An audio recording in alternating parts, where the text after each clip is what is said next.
Discuss करेंगे कि कैसे आप 1 मंथ में या नेक्स्ट जितना भी टाइम है सीटेट में प्रिपेयर करें सीटेट के लिए घर बैठ करके एकदम आसानी से, क्योंकि इस टाइम पर ना आप कोचिंग्स जा पा रहे होंगे और जिन्होंने ज्वाइन किया था नहीं किया था, बेसिकली बहुत सारे लोग हैं जो घर पर ही रहते हैं। तो उस केस में कैसे हम तैयारी कर सकते हैं सीटेट की, और बहुत आसानी से सीटेट घर पर रहकर विदाउट कोचिंग ऑनलाइन की सहायता से, थोड़ा बहुत जो आपके पास बुक्स हैं सेल्फ स्टडी की सहायता से किया जा सकता है। और 1 मंथ एक सफिशिएंट टाइम है अगर आप थोड़ा सा ध्यान देते हैं। तो स्टार्ट करेंगे, क्या एक स्ट्रेटेजी रहनी चाहिए, क्योंकि वो इंपॉर्टेंट है। अगर आपके पास कोई प्लान ही नहीं है तो फिर तो आप कितने भी घंटे दे दीजिए, पता ही नहीं लगेगा कि आप जा किस डायरेक्शन में रहे हैं। ठीक हुई बात। स्टार्ट करते हैं आज का सेशन, समझते हैं, डिस्कस करेंगे। 3 ही चीजें होती हैं किसी भी एग्जाम को लेकर के, जब आप प्लानिंग कर रहे होते हैं, तैयारी कर रहे होते हैं, कैसे आप उसे क्रैक करेंगे, इन तीनों चीजों के बारे में बात करेंगे। और कितना टाइम आपको देना चाहिए इसके बारे में बात करेंगे। वीडियो देखिएगा शांति से बैठ के। एक वीडियो का जो ये दिया हुआ समय है, 10 मिनट की वीडियो है या 15 मिनट की वीडियो है, ये आपको पूरे सीटेट एग्जाम तक हेल्प करेगी। अगर मैं बात करूं तो सब्जेक्ट्स पता ही है आपको कि कितने सब्जेक्ट्स हैं, मोस्ट इंपॉर्टेंट टॉपिक्स कौन से हैं उनको डिस्कस करेंगे। क्या आप एक नॉर्मल टारगेट रख सकते हैं, हवा में तीर नहीं कि हम 150 में से 150 लाएंगे, क्या एक टारगेट रख के आप तैयारी कर सकते हैं ऐसे टाइम पर। इसके अलावा कौन से वो वर्ड्स हैं जो पेडागोजी में आपको डील करने में मदद करेंगे, जिनको आप फोकस कर सकते हैं। लेट्स लर्न आपकी क्या सहायता करेगा। अगर आपने अभी तक सब्सक्राइब ना किया हो तो जरूर कीजिएगा, क्योंकि ये जो 1 महीना है जब तक भी सीटेट होता है आपका, बहुत ज्यादा मदद आपको मिलने वाली है। एंड व्हेन आई से इट आई मीन इट। तो स्टार्ट करेंगे आज का सेशन। समझते हैं, ये छोटा सा एक सेशन है जिसमें डिस्कशन करेंगे। अगर बात सीटेट की करूं या किसी भी जनरल एग्जाम की अगर हम बात करें तो 3 चीजें इंपॉर्टेंट हैं। वो 3 चीजें कौन सी हैं?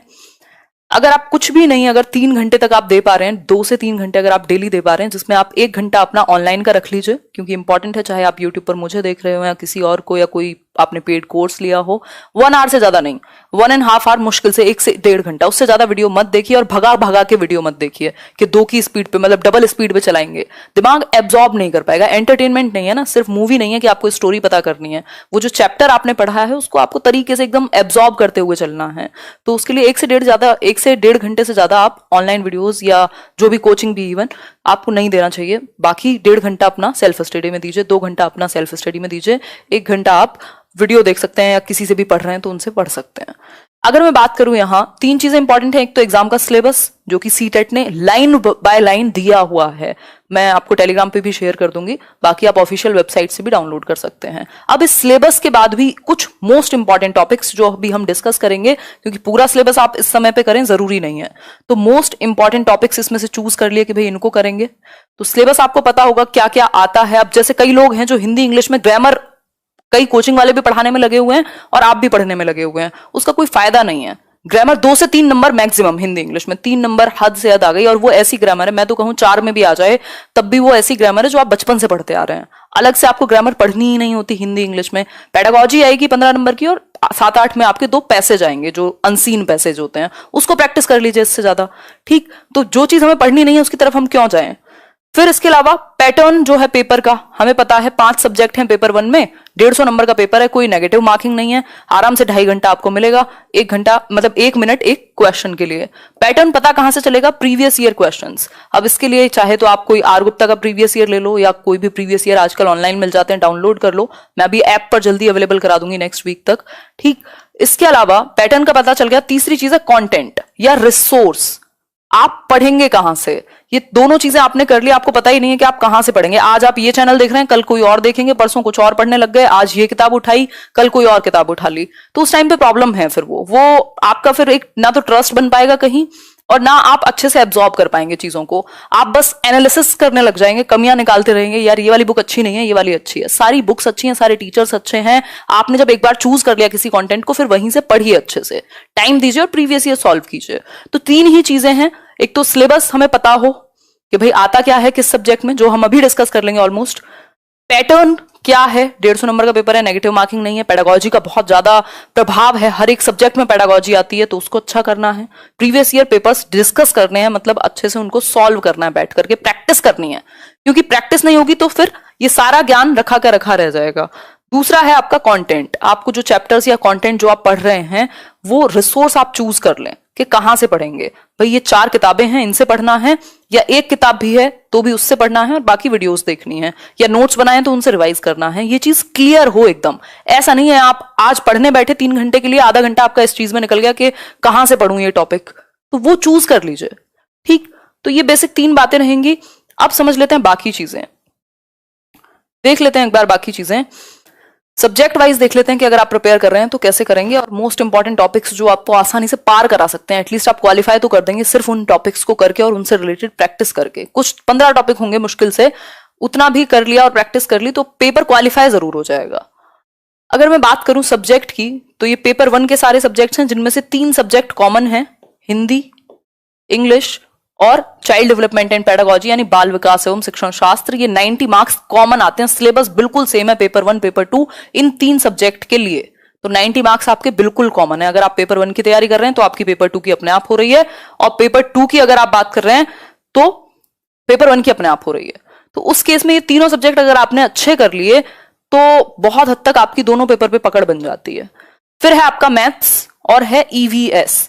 अब 2 सब्जेक्ट तो ऐसे हैं, अगर आपने ये सीडीपी की, मैंने एक प्लेलिस्ट बनाई हुई है, डिस्क्रिप्शन बॉक्स में मिल जाएगा, या सर्च भी करोगे CDP full course by Himanshi Singh, YouTube पर एकदम फ्री में अवेलेबल है। 2 कोर्स मिलेंगे, बल्कि एक बोर्ड पर है, एक स्लाइड्स पर है, दोनों में से कोई भी देख लेना। ये 30 मार्क्स आपके रखे हुए हैं बिल्कुल, और अभी मैं रिवाइज भी कराऊंगी। तो ये आपने देख लिया, कोई किताब भी नहीं उठा रहे हो तब भी सीटेट आपके 25 नंबर 30 में से कहीं नहीं गए, बिना किताब उठाए सिर्फ वीडियो देख रहे हो और कुछ क्वेश्चंस प्रैक्टिस किए हैं तो, या मैं जो कराऊंगी उतना कर लेना। ईवीएस की अगर मैं बात करूं तो यहां भी आप 25 तक स्कोर कर सकते हो, और वर्स्ट केस में 20 तक। प्लेलिस्ट बनी हुई है, 22 वीडियो कराए हैं अभी तक, उतना देख लीजिए।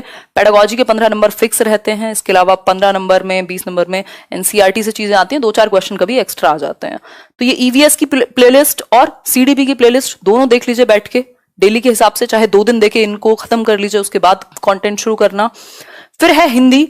हिंदी में हम अनसीन पैसेज को ध्यान में नहीं रखते, हमें लगता है यार हमारे पास 150 नंबर हैं और 150 मिनट हैं, बहुत टाइम है, और सारा टाइम आपका गायब हो जाता है, पता नहीं लगता। रीजन क्या है?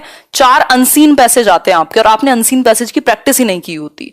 अनसीन पैसेज कभी भी रिपीट नहीं होगा, लेकिन आपको एक काम जरूर करना पड़ेगा, एटलीस्ट 4 पैसेज, 2 पैसेज हिंदी के, 2 पैसेज इंग्लिश के मिनिमम, उनको देख लीजिए कि आपको सॉल्व करने कैसे हैं वो पेपर में। इतना बड़ा अगर पैसेज होगा तो आप कैसे आंसर्स ढूंढेंगे, तो थोड़ी सी प्रैक्टिस अनसीन पैसेज की जरूरी है, ठीक है बात। इसके अलावा पेडागोजी है 15-15 नंबर की, जो मैं आपकी अभी डिस्कस कर ही दूंगी। आज से शुरू हो जाएगा पेडागोजी, लैंग्वेज स्किल्स करेंगे चैप्टर 1 आज से, इंग्लिश पेडागोजी का।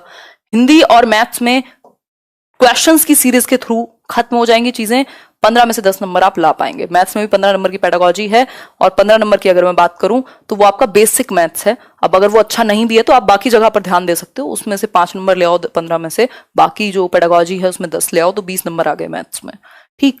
तो ये एक तरीका हो सकता है। कोई भी आपके पास जो बुक है वो बेस्ट है, प्रीवियस ईयर है वो बेस्ट है, उसको 4-4 बार कर लो, अगर जिन लोगों ने पहले से किया हुआ है। जिनकी तैयारी है, जिन्होंने कुछ रिसोर्स लिए हुए हैं, उनको रिवाइज करके और प्रैक्टिस करनी है, सिर्फ 2 चीजें हैं, ठीक। इसके अलावा पेपर 2 में ये 2 ऐसे सब्जेक्ट हैं जिनकी तैयारी आपकी एनसीईआरटी के अलावा कोई और बेहतर नहीं करा सकता। अगर आपने एनसीईआरटी पढ़ी है और इस टाइम पे अगर नहीं भी पढ़ पा रहे हैं तो एक काम आप कर सकते हैं कि प्रीवियस ईयर का सहारा ले लीजिए, या यूट्यूब पर समरी सर्च कर लीजिए।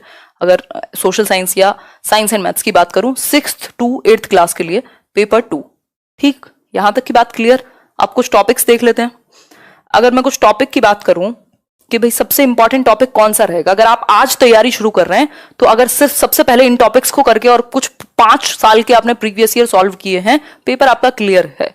और ये हवा में तीर नहीं है, लाखों लोगों ने किया है, ठीक है। अगर मैं बात करूं तो मोस्ट इंपॉर्टेंट टॉपिक कुछ 15 से मैक्सिमम 15 से 20 के बीच में टॉपिक्स हैं जो हर सब्जेक्ट में कॉमन मिलेंगे। मोटिवेशन ऐसा टॉपिक है, एक आध क्वेश्चन में घुमा फिरा के आपको दिख जाएगा। अगर मैं बात करूं आपका एनसीएफ, आरटीई, सीसीई जो कॉन्टिन्यूअस एंड कॉम्प्रिहेंसिव इवैल्यूएशन है, उसको आप देखेंगे, आपको हर एक सब्जेक्ट में मिल जाएगा। Teaching ads, teaching learning materials Hindi में भी आएगा, इंग्लिश में भी आएगा, सीडीपी में भी आएगा, बाकी आपके मैथ्स में भी आ जाएगा, ईवीएस में भी आ जाएगा, क्योंकि टीचिंग एड की जरूरत हर सब्जेक्ट में पड़ेगी। बस आपको देखना है कि वो आप उस सब्जेक्ट से कैसे रिलेट करेंगे, ठीक। तो ये ऐसे टॉपिक हैं जैसे कॉन्सेप्ट ऑफ डेवलपमेंट है, विकास जो है आपका, प्रिंसिपल्स ऑफ डेवलपमेंट है, विकास के सिद्धांत, 4 से 5 नंबर मिनिमम आ गए सीडीपी में यहीं से। प्याजे, वाइगॉस्की, कोहलबर्ग 4-5 नंबर फिर से। सीसीई का टॉपिक कॉमन है, आरटीई का टॉपिक, एनसीएफ का टॉपिक, इन सबको टॉपिक वाइज भी सर्च करोगे तो लेट्स लर्न पे 99% इनमें से सारे टॉपिक मिल जाएंगे। एक आध टॉपिक होगा जो डायरेक्टली नहीं कराया होगा, ठीक। इंक्लूसिव एजुकेशन 5 नंबर का टॉपिक है, सीधा दिया हुआ है सिलेबस में। इसके अलावा अगर मैं बात करूं ब्लूम्स टैक्सोनॉमी को थोड़ा सा जान लो कि भाई 3 पक्ष होते हैं, ठीक। Language and thought, gender, gender का आपको हर एक मैथ्स के सवाल मिल जाएंगे कि जेंडर बायसनेस नहीं होनी चाहिए, ये सारी चीजें आपको लगभग कई जगह पे मिल जाएगा। मोटिवेशन हुआ, language learning and acquisition Hindi में भी काम आएगा और इंग्लिश में भी काम आएगा, जो भाषा अधिग्रहण और अधिगम है। इसके अलावा लैंग्वेज स्किल्स आज रात को करेंगे 9 बजे इसको, ठीक। बहुत क्वेश्चन आते हैं भाषा कौशल पर, हिंदी में भी इंग्लिश में भी। डायग्नोस्टिक एंड रेमेडियल टीचिंग कितना पूछा जाता है, ये सीसीई का ही पार्ट है। उपचारात्मक व निदानात्मक शिक्षण की जो हम बात करते हैं, ये फिर आपकी शिक्षण सहायक सामग्री। और इंटीग्रेटेड सब्जेक्ट टीचिंग मतलब जब आप एक सब्जेक्ट की नॉलेज दूसरे सब्जेक्ट में काम आती है, इंटीग्रेट करके पढ़ाते हैं।